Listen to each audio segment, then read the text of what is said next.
We talk about sustainability quite a bit, but rarely have I seen us talk about can you taste sustainability? And so I am absolutely thrilled to have Ben talk about a specific flavor of sustainability. It is peatlands and how that relates to distilleries in Scotland. So, Ben, first of all, you have explored many different fabulous terroirs around the world. You started from the landscapes in Montana, moved to Scotland, and now are in Norway. So you seem to be picking pretty phenomenal places to be. That time brought you to do some pretty neat research on peatlands and distilleries in Scotland. So I'm gonna sip with you here as we delve into your background. Yeah, thanks, Sarah. So yeah, as you mentioned, I've had the privilege of living in a few different places. And when I was in Scotland, it coincided with my master's thesis, where I spent a year looking at the relationship that distilleries have with the Scottish landscapes, specifically peatlands and the different ecosystem services that they provide and how distilleries interact with them. And the reason I chose that topic is because, I was only living in Scotland for a year and a half or so, and I wanted to do something that was fun and unique and relevant to my master's, which was in carbon management. And peatlands play a huge role in that. And what we'll soon talk about is distilleries also can play a huge role through peatlands and peatland restoration projects. So it was super fun just being able to go and talk with a lot of different players in the industry, learning about what they're doing, seeing different parts of Scotland, and tasting a few different single malts also was a pretty nice bonus. But super fun research and really interesting. Absolutely. So maybe let's cheers to you and taste on this end to kick off our conversation. I think it's delicious. I wish more carbon projects had beverage pairing. So I have never had the opportunity of visiting a peatland. I believe that there are only certain geographies, Scotland being one of the primary ones that has peatlands. Can you walk us through what is a peatland and why are they degraded? Yeah, definitely. So peatlands, they are found across various parts of the globe, but not everywhere, to your point. And Scotland has a unique type, which I'll talk about a little bit. But more or less, what peatlands are is they're an ecosystem that upholds peat. And that sounds really simple, but I'll explain a little bit what peat is and then how that's so important in Scotland. But peat basically is, it's almost a fossil fuel. It's a really carbon-rich soil that forms from organic matter accumulating and building and compressing over time. And when I say time, it's usually decades, sometimes even centuries, where this organic matter just accumulates and then builds up over and over.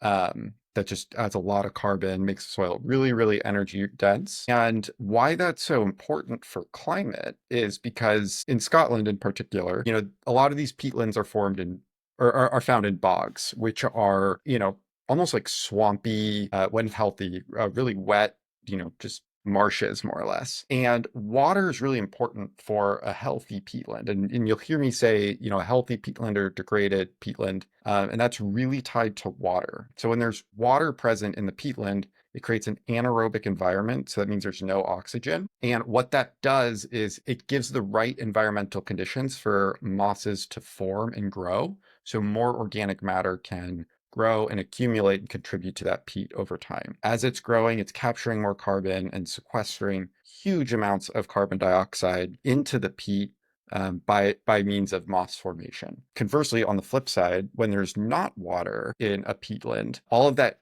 peat that historically formed when it was wet is now exposed to the air. And all of that carbon that's locked up in the peat is now in an aerobic environment where there is exposure to oxygen, and that carbon then reacts, forms CO2, and is emitted into the atmosphere. So that's not what we want. We don't want to emit more CO2. And so peatlands can either be really, really good, when we're talking about climate change by sequestering a lot of carbon if they're healthy, or they can be really bad by emitting a lot of CO2 if they're not healthy. So that's what a peatland is. In terms of the geography, there are quite a few in Scotland. They're generally found, that type of peatland with the bogs, they're more found in the northern latitudes. Scotland, I believe about 20% of the land is covered in peat. And of those, They're about 90% of them are that bog type of formation where it's specifically fed from surface water only. Just to make sure I recap here, we should be happy when it rains in Scotland because a wet environment supports healthy peatlands, which absorb CO2. And when you have drier conditions, maybe droughts that are connected to climate change, you would then have dry peatlands, which means that they are releasing CO2. Did I get that right? Yeah, that's right. All right. I And think I deserve yeah, and it's it then. that's right. No, that's spot on. It's all tied to the water, and specifically not just with it raining, but it holding the water as well, because we Mm. want that water to sit stagnant. And that's how a lot of some of these restoration projects look, is when you're able to make that water stay in. And sometimes it's as simple as building a dam or a weir that helps retain some of that water into a bog that historically has been flooded. Because yes, we want it to rain, but more importantly than just the rain and the waters, we want that water to stay in the peatlands so those mosses have time to grow and form over time. Peatlands are that powerful when it comes to carbon sequestration and the mosses that they support forming, at least in Scotland, where yes, there is an increase in methane emissions that occur from that bog environment, but those are so much smaller in relation to the carbon that the mosses are capturing as they grow. And I think, having been in the carbon space a little bit as yourself, I think it's easy to see trees as the ultimate example of nature that sequesters carbon. But as you say here, peatlands are not to be underestimated. And I know from your paper that they are a key component of not only the taste of scotch, certain types of scotch, but also the heritage and the culture of the scotch industry. So I'd love to transition here to how do distilleries play a role, are connected to peatlands? Yeah, definitely. So, you know, if someone likes Scotch whiskey, oftentimes when they hear the word peat and associate with whiskey, they might think of, a peated single malt like this one, where, it's really smoky. You can taste that peat, kind of like you're sitting around a campfire. That's usually where people's minds go when they hear peat and associated with Scotch. And yes, that's true. But ultimately, that's just a small piece of the puzzle that peat plays in terms of a distillery. When you look at, how peatlands got to this state and got degraded, some of it is extractive, but the Scotch whiskey industry only uses a really small amount of peat for their malting fuel. It's only like 1% of the peat that's harvested in Scotland actually goes to malting fuel. But there's so many other interdependencies that the industry has with peatlands. Now, I talked a bit about water and the role that plays in a healthy peatland. Water is also really critical when you're talking about a distillery. They need water for their process in extracting some of those sugars from the barley so that they can make the spirit um, that we love. We need good quality water for processing since we are going to consume it. So water is a huge part of it. And peatlands play a huge role in water storage, as I mentioned, because it'll create a natural reservoir if it's healthy. But it'll also purify the water as that moss captures, dissolved organic carbons out of the water. That helps with good quality water going into the scotch making process. So that's one part of it. The other part of it too is, of course, the carbon component. Distilleries are businesses. Businesses are obligated to sustainability reporting and they want to implement net zero targets. So they're depending on different ways that they can lower their emissions through carbon credits or whatever they can do to offset some of their operating emissions. They're all in favor of it. And then finally, I think one that often sometimes gets overlooked or a way we don't think about it is peatlands. I mentioned there's 20% of Scotland. They play a huge part of the geography and the landscape and support the biodiversity in Scotland that people love. People travel from all over the world to come and visit Scotland and appreciate the heritage and the culture and the I'm going to be landscapes. the next one. Yeah, there you go. It's beautiful. It's wonderful. And people travel there for good reason. And a lot of distillers will embrace that as a part of their marketing and embracing the Scottish heritage and landscapes and depending on that biodiversity and those ecosystems to be healthy because it's such an important part of their heritage and their culture and ultimately their market as well as people are coming to Scotland. They want to taste it. You know, there's nothing quite like sipping a single malt in the Scottish Highlands, like the background that you have right now. Like it's perfect. And so it's a great dependence that distilleries have on Wading peatlands. through the peatlands. Yeah, yeah, maybe on a boardwalk rather than with Do we wellies, do but scotch and trekking? Yeah, yeah, yeah. Bogs are great for ecosystems. They're from experience, not super fun to hike through.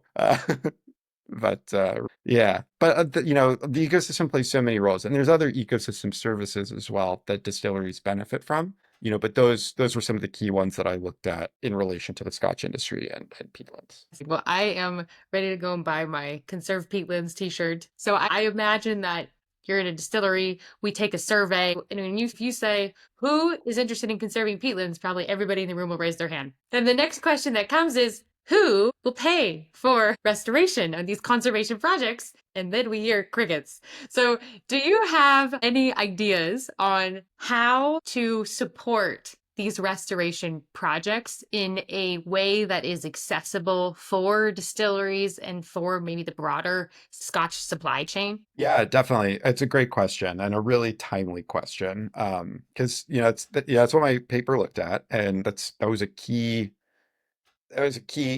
component for a lot of the distilleries. So just a little context about the industry. There are about 150 distilleries in Scotland that are spread out across 5 different regions. And those regions, if you're not familiar, it's the Lowlands, Highlands, the Speyside, Campbelltown, and Islay. And what my research looked at was those 5 different regions and trying to understand of those 5 different ecosystem services that I talked about, malting fuel, carbon, water storage, water purification, and biodiversity, how do each of those regions value each of those ecosystem services independently from one another? And what was really interesting is, yes, there was some consistency across the board where, a lot of distillers were interested in carbon, but it wasn't always uniform. Some regions valued carbon more than others. Some regions were really, really interested in the water capabilities of peat, specifically water storage, whereas others that was less important because their distillery or that region is not dependent on peat in providing their water, or their watershed doesn't come from peatlands. So it was really interesting to see some of that spatial, how different regions had that spatial valuation of peatlands. And so that opened up my eyes a little bit to see there's a huge opportunity for some of these distilleries to work together. To your point, yes, distilleries want to fund peatland, but these projects are big, they're expensive. Sometimes they get technical where you have to know specific hydrology and the right conditions for these mosses to form. And sometimes it brings in experts and a lot of money, and it's just hard for a distillery to do that all on their own, especially some of the smaller distilleries that might not know anything about peat in general, or restoring peatlands. They're in the business of making whiskey, not restoring peatlands. So there's an opportunity here from what I found for distilleries to work together. And we see that in other parts of the supply chain as well. They work together in production issues or blending, things like that. Very common. They are competitors, but it's a very close-knit industry where they work together, they're partners, and that's great. There's an opportunity to expand that into peatland restoration, where a distillery from the lowlands might be able to work with a distillery in the highlands on a single peatland restoration project. So for example, there might be a distillery that is directly downstream of a peatland and they're struggling in drought conditions. They might be interested in restoring that peatland to build that natural water reservoir above their distillery so they have more reliable water supply. Whereas another distillery might not be interested in that, but they want biodiversity credits and carbon credits. So there might be a joint funding opportunity where distilleries can work together, pool their funds for a single project, and they each get different benefits of it.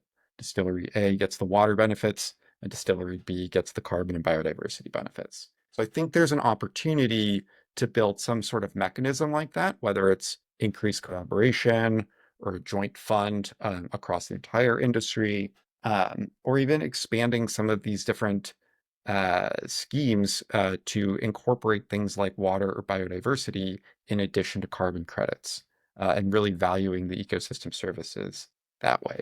I think there's also an opportunity for a distillery to engage more than just their competition and more than the industry. You alluded to it, but the entire value chain. Distilleries have some of the largest and most loyal customer bases out there. And Good so reason. for good reason. Yeah, exactly. And so there could be an opportunity where a distillery can offer like almost like a green bond where they do like a reward type program. People can buy in up front They can raise a lot of capital, use that to invest in a peatland restoration project that they then can then get benefits over time through increased water security, better water quality, carbon capture, all the benefits that come with healthy peatlands. And that's amazing. And they can return that back to the consumers over time through better products, maybe a benefit scheme, profit sharing, things like that. There's a way for consumers to buy in and then give those back through different rewards programs, so on and so forth. And they can even engage local communities too. I think that's a really interesting angle as well. It doesn't have to be just a consumer, it can be a community, because if a distillery is downstream of a peatland and they need it for improved water supply, they're not the only ones drawing from that watershed. There might be a town just down the river that's also going to benefit from that project. So it's a great way for a distillery to engage with local communities and help improve quality of life and water resilience that way as well. If I'm synthesizing what you were saying, there is the opportunity not only to share the costs, but to share the benefits, whether it's within the distillery supply chain, looking at customers, or also considering local communities. I want to end with maybe more of a wild card question here. In doing your research, I'm sure you came in with some hypotheses. Was there an interaction with somebody at a distillery or in the supply chain that surprised you? Oh, it's a great question. Yeah, there's a lot of surprises that I had in my research, and mostly good surprises. Well, first at a broad scale was just the level of collaboration. I talked to about 20 different distilleries as a part of this research, and all of them commented on the strong collaboration amongst each other and how well they work distillery to distillery, even as competitors. But what really stuck with me was one in particular, and this particular distillery had very low operational dependence on peatland. They didn't use it for water supply. They had their sustainability initiatives covered outside of peatland restoration. They didn't necessarily rely on it for biodiversity, and they don't have any peated single malts. However, as part of the conversation, I kind of expected them to say, it's important, but not really willing to put any money towards it. They were very clear that they wanted to invest. And the reason being was, even though they don't have strong ties to peatland operationally, they know that they're part of this larger community and this larger industry. They're seen on the global scale as a part of the Scotch whiskey industry. And if the industry falters with peatland restoration, that will therefore be a mark on them, even though they're not using peat in any way, shape, or form. They still see that part of that community and that overall ecosystem being so important to the industry that they want to help further the industry, even if it's going to directly benefit their competitor. But they're still part of the same industry. They're still part of the same team, more or less. And that was really surprising. And I took that to heart. I thought that was a really cool perspective, just kind of doing things because it's the right thing to do on behalf of the industry and supporting the overall country goals when it comes to peatland restoration. I think it's so easy to get so technical with these projects, speak in terms of carbon project. But really what we're talking about here, what you have demonstrated, is supporting the environment and supporting the culture that stems from that environment. Is so powerful. Really, what a neat insight there that I think we can apply in this setting and keep in mind for all the other carbon projects or sustainability work that we do. Maybe to end with a fun question here. I have not walked through peatlands. I have not tasted peated scotch. So what do peatlands taste like in scotch? It's a good question. I would say it's like sitting around a campfire. It's a very smoky taste. But there's a lot of different types though. And so I encourage yourself and listeners to try a whole lot of them, because some distilleries will use peated barley from a single source, and others say, the peat from their island or from their region is superior because of the different mosses and habitats from there. And sometimes you can taste the difference. So this one in particular is a very lighted peated scotch, a lot more floral, but some of them are like really clean or oceanic. But overall, they usually bring a really nice smoky flavor to the whiskey and nice smoky undertones. That's what I like about a peated whiskey. It reminds me that I'm sitting around a campfire. I just really enjoy it.